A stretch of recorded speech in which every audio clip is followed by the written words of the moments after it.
Am I on this one? Yeah. Thank you for having me. My name is Claus Werner, and I have been 5 years in Amazon. And all of those 5 years, all I've been doing is meeting with startups all over the world and helping them scale out of their city, helping them scale out of their country, out of Europe, and basically go global with their business, with their application through the Amazon Web Services, the cloud, right?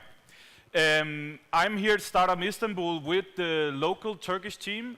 I don't know where they're sitting, if Müge is here. Here, if you can stand up quickly.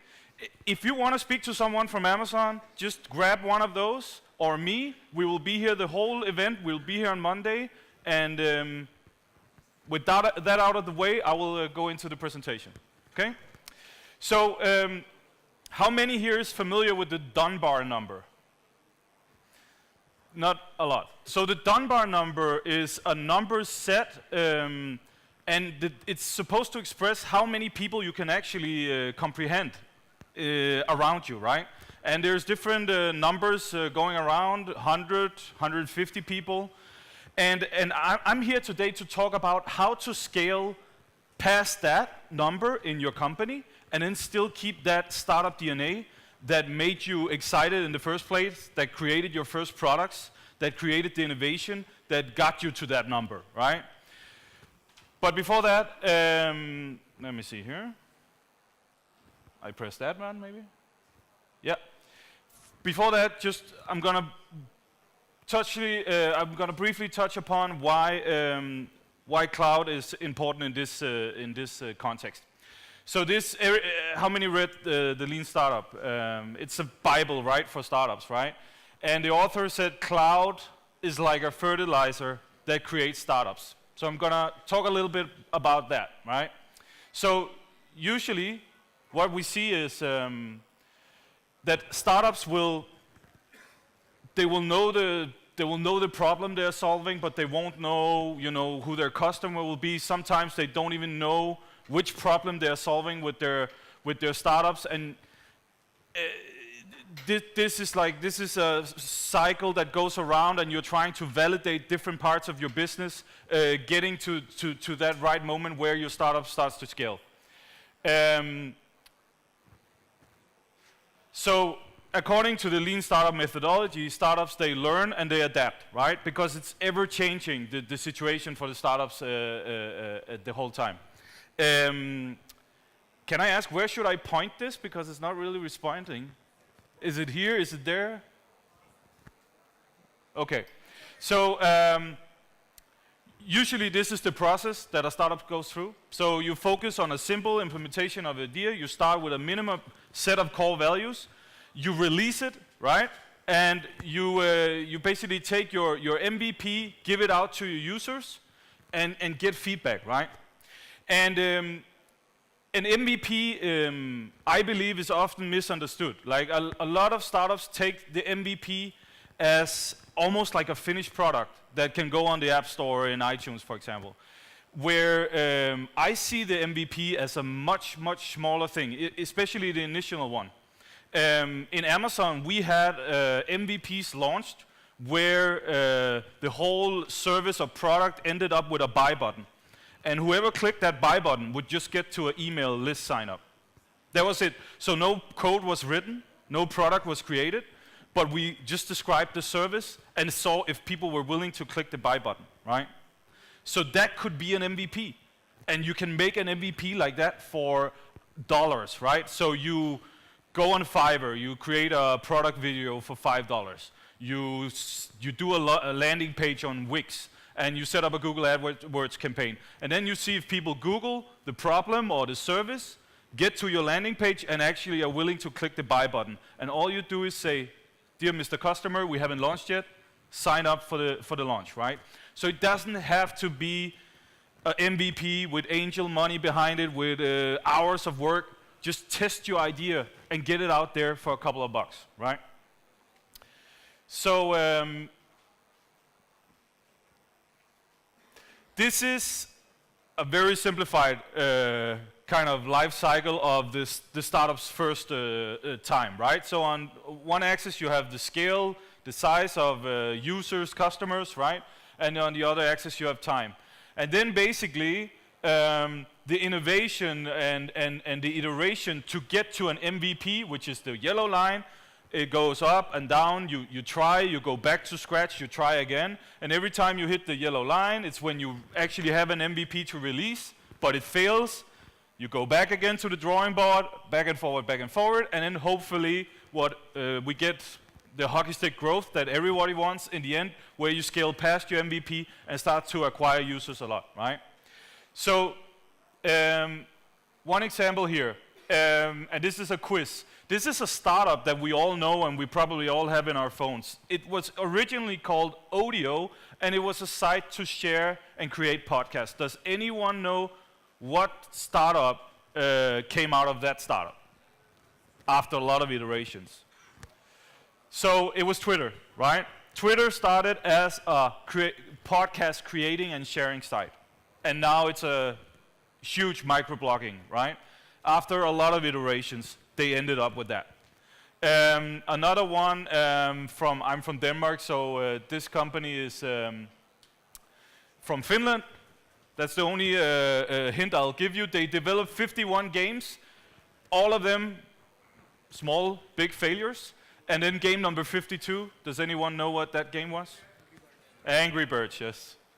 So 51 games, almost all of them launched on the App Store, and then 52, they hit the jackpot, right? A lot of iterations. So let's try to do a scenario here. Like this is what we are seeing with our startup customers in Amazon Web Services.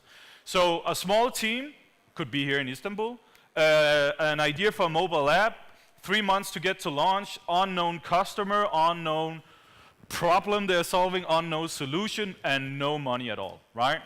So what you would do at Amazon Web Services, you would set up a simple architecture for the dev test environment to start building this idea, right? So you would have our DNS server, Route 53, a load balancer, a single server, a single database, and you would start testing and start getting to the first phase, right? This you can start up for free. It's like we have a free tier usage. It would cost you, any startup here, it would cost you $0 to start that up. Then you do the alpha release, right? Again, we move further in the innovation cycle here. The only thing we're going to change is we're going to add an extra server, so we have a failover mechanism. We don't want our alpha users to have a bad experience. If one server fails, they can go to the other. But not that much changed in the architecture. You can run this $10-15 per month. Again, depending on the size of what you use, but this is just an example, right? Then we go to beta release. And this is where I would say now we hit the MVP, right? Now we are adding what we call auto-scaling to the server layer. So if you have more users than expected, maybe you get mentioned on Product Hunt as you saw before in the presentation, or in the media, and suddenly you get 100, 1,000, 10,000 users in one day. So we add what we call auto-scaling, and the auto-scaling layer, basically based on metrics that you set, for example, the CPU utilization of the server, will scale up, add one more server if the load increases, right? And we will also add a read-write replica on the database layer. Now we're at $235 per month. Again, to have this mechanism in place, of course, if you scale to, I don't know, 100 servers per day, this price will go up, but at least you are set up for the success you might have if your MVP takes off, right? The good thing about this is,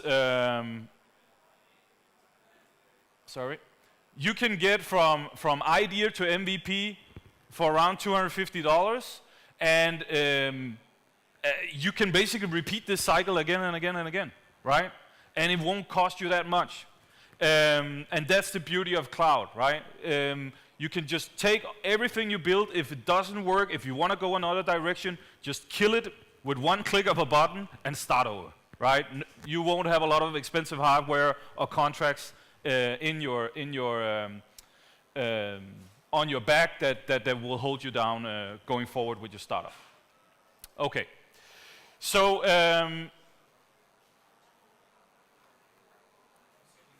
let me move into speaking about culture and innovation in the startup and as the startup scales, right? So some people in here might be familiar with the customer discovery process, right? It's where you have your idea, you have your MVP, and now you want to find out who your customer will be for this product or service, right? And then you go out and you try to validate it, the customer. Find out, is he really interested in this? Would he be willing to pay for it, right? If you cannot validate the customer, you pivot, you go back, and you try again, and you keep repeating, right? And most startups will spend basically all their times in those two first phases, right? Trying to get that right. And a lot of startups spends no time of the company building. So what do I mean when I say company building? It's the culture, right? It's the culture that the founders of the startup brought in from ground zero, and the culture you have in the office, the ethics you work by, the principles you work by in that startup, no matter if you're 2 people or 10 people, that's the company building, right? Defining that, making sure that you keep it. So a lot of in here watches a show that I watch every day, not every day, when it's on. It's the Silicon Valley show from HBO, right? I know there's a lot of fans in the startup ecosystem of this show because we can laugh of ourselves, right? And a lot of the things in this show is actually scaring realistically, right? Because the reality is a lot of startups, when they start to scale, they end up in a Shakespearean tragedy, right? So it can be founders not being matched correctly and going at each other. It can be the first investor, the angel investor, or the VC you get on board that doesn't get the vision and the culture of the original founders. And it can also be the first employees you take on. There was simply the wrong employees and didn't fit the culture. And now you have to, within first year of your startup, fire someone, right? So if you don't define that culture from the beginning, there's a high chance you will end up in a Shakespearean tragedy for your startup with a lot of drama, right? And people stabbing each other. But despite that, we have examples of companies that started out in a garage that actually managed to keep that culture that made them so successful in that garage, all the way up to being Fortune 500 companies or very successful startups. So we have, some examples like Brian Chesky from Airbnb. I'm gonna go more into detail on him. Dropbox, Microsoft, Bill Gates.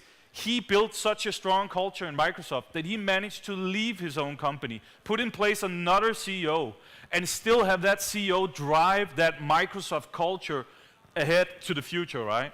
And then our own dear leader from Amazon, Mr. Jeff Bezos. I'm also going to talk more about him later, okay?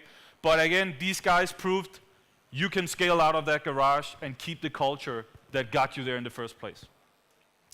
So Airbnb, everyone here knows Airbnb. It's the sharing economy, one of the first good examples of sharing economy, right?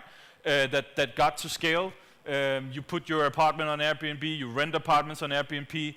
It's about sharing, it's about community, it's about getting the tips from your host to where is the good Turkish coffee in your neighborhood in Levant. It's an open community, and you open your home. One of the most intimate things you can have in your life, you open it up to strangers, right? So that's kind of the feeling of the product, and that's also the culture that Airbnb was founded on. I don't know if you heard the story, but like the first thing they ever rented out was an air mattress on the floor in their apartment in San Francisco, right? So they did this. That was the foundation of the company.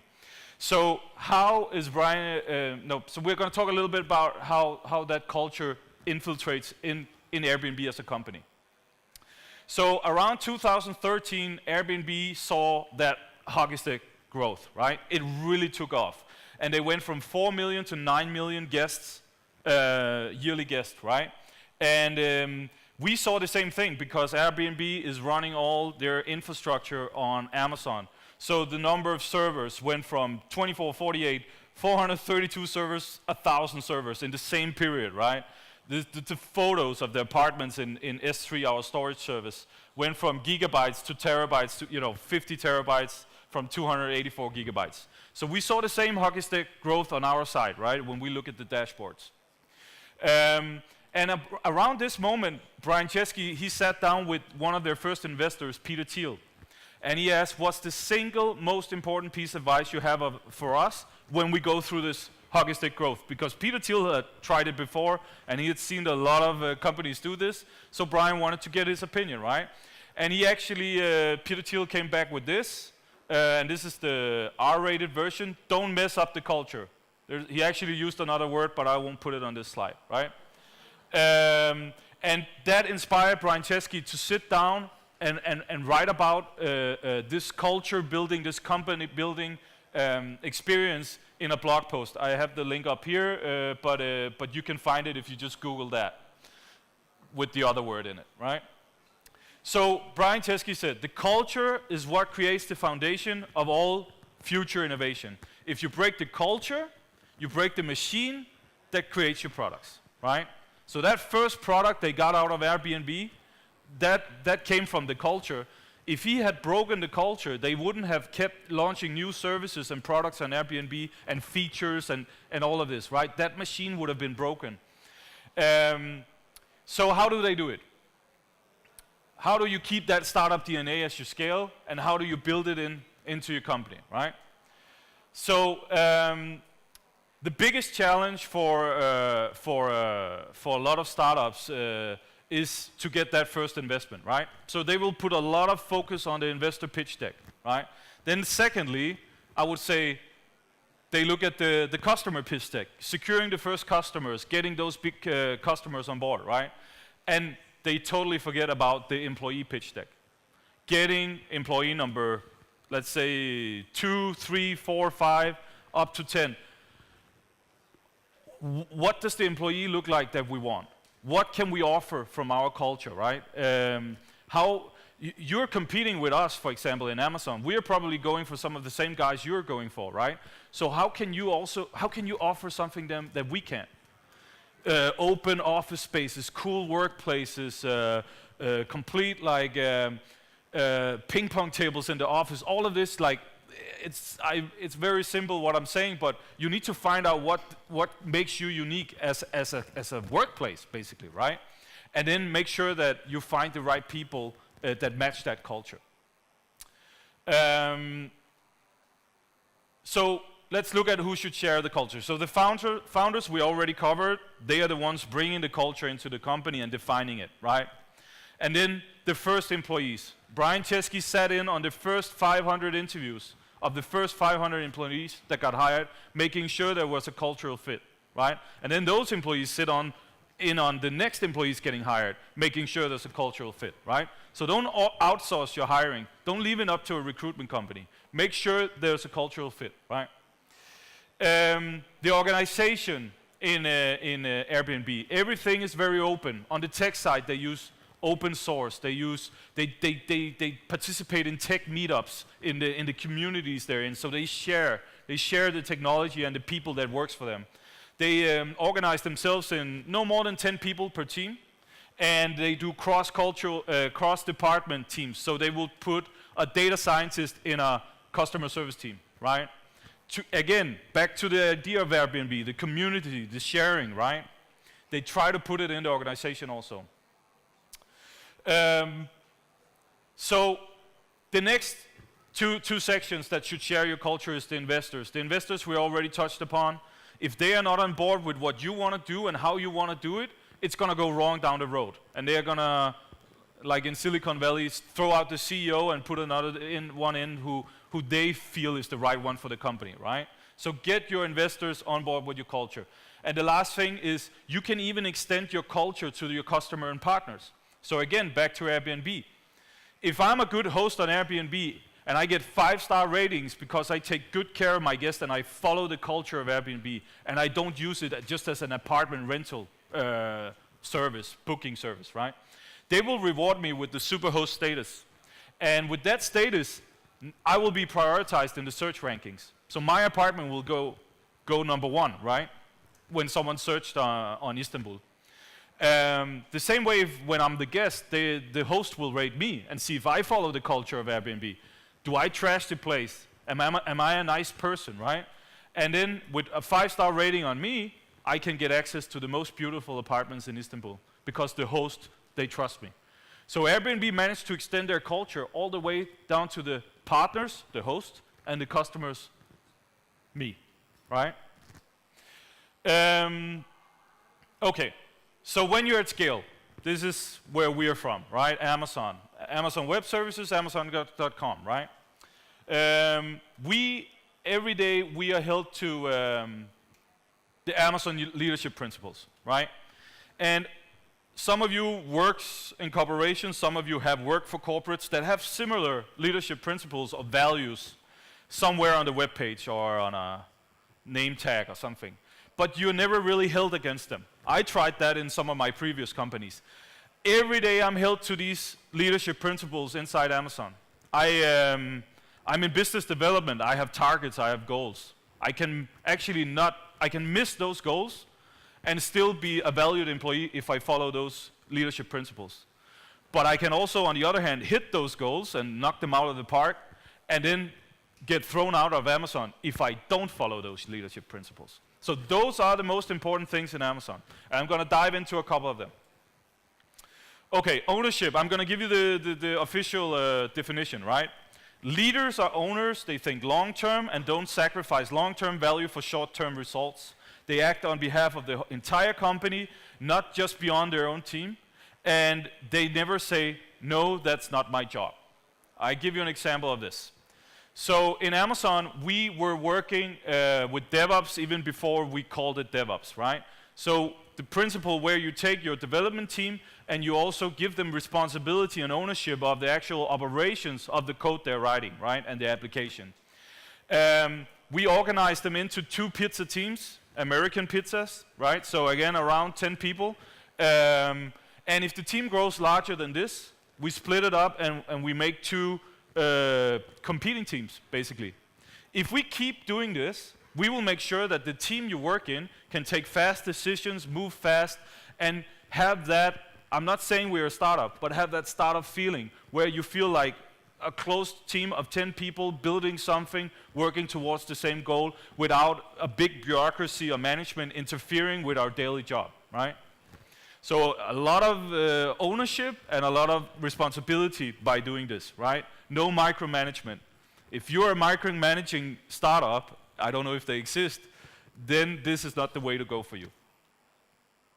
Dive deep, okay? Another leadership principle. Leaders operate at all levels, stay connected to the details, and audit frequently. No task is beneath them. This comes through in what we call the weekly ops metrics meetings. So every business owner or business leader in Amazon, he will attend one of these weekly ops meetings. And in that meeting, the metrics that have impact on customers will be reviewed and audited, right? So everything that can impact the customer, that's the metric we are holding the managers up to, right? So if we start to see that metric deviate, we set in place a correction of error process to try to get the metric back again, right, to where it should be. An example of this was when we first launched Amazon Video, it was a video rental service, like digital video. It was not a all-you-can-eat kind of Netflix model. And when we launched it, there was a bug in the video player. So when some customers pressed play, the video wouldn't start. So they would have to kind of rewind, press play, and then the video would start. This was caught in a weekly ops metrics meeting, and we basically proactively refunded every customer that had this problem, and we fixed the bug, right? So we wanted to make sure that whatever metric that had impact for customers would be rolled back as soon as we found it, right? Customer obsession, that's the one I believe we are most famous for, right? So leaders start with the customer and work backwards. They work vigorously to earn and keep the customer's trust. Although leaders pay attention to competitors, they obsess over customers. And this comes back to the way we innovate and the MVP we talked about in the beginning. Because in Amazon, when you want to do a new feature, a new service, a new product, you start by writing the press release. And you do that before you even write one line of code, right? and you write that press release in a way that it's good enough to send to the New York Times, right? Then you take that press release and you send it to a circle of trusted people you have. Investors, employees, co-founders, family, friends, right? And you sit and you wait for their reaction. Are there questions coming back, right? How much will it cost? Will we be able to use it in Turkey? Does it come in blue, right? All these questions, when they come back, you take those and you build your FAQ to the product, right? So now you almost have a landing page of that product with an FAQ for the product. If no questions are coming back on that press release, if no excitement is stirred up from that press release, you're probably not, you should probably stop while you're ahead, right? And iterate on that press release and redefine the product you want. If there's no excitement, no questions, no one cares. And why should your future customers then, right? So after that, you find, after you've written the FAQ and hopefully you got a lot of questions, you move on to finding a primitive. Could be an MVP, it's very similar to that. But to give you an example, for those who are very into Amazon Web Services, so the primitive for Amazon Web Services, which now is a global cloud platform in almost all over the world with almost, you know, I think we're close to 80, 100 services now, and a lot of features, right? It started with the API for our storage service S3. That was the primitive. And we took that API and we gave it to some customers. They were all startups, by the way, our first customers on Amazon Web Services. And they started using it. And we got feedback. We launched it. We iterated. We got feedback. That's point number 4. And that's how we built up the Amazon Web Services platform from scratch. It all started with a press release written by Andy Jassy, our CEO, right?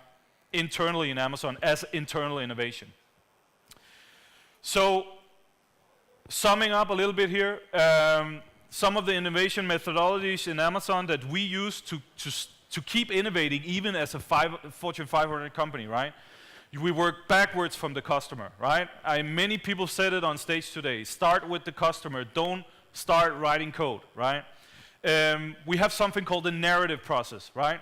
So actually, PowerPoints are kind of illegal in Amazon, so we write narratives. It could be a 1-pager, 2-pager, 6-pager, describing your idea, describing what you want to communicate, where you put the data, the facts, everything in, and then you distribute that narrative through people you want to work with. You read it, 5 minutes, 10 minutes, and then you start discussing on the things that matters, instead of standing here listening to me for half an hour, right? I could have actually given you a narrative. The primitives, we talked about that, another word for MVPs. Single-threaded teams, 2 pizza teams, keep it small, keep the organization agile so it can move fast, take decisions fast. Release fast, you know, deliver results, measure and iterate, okay?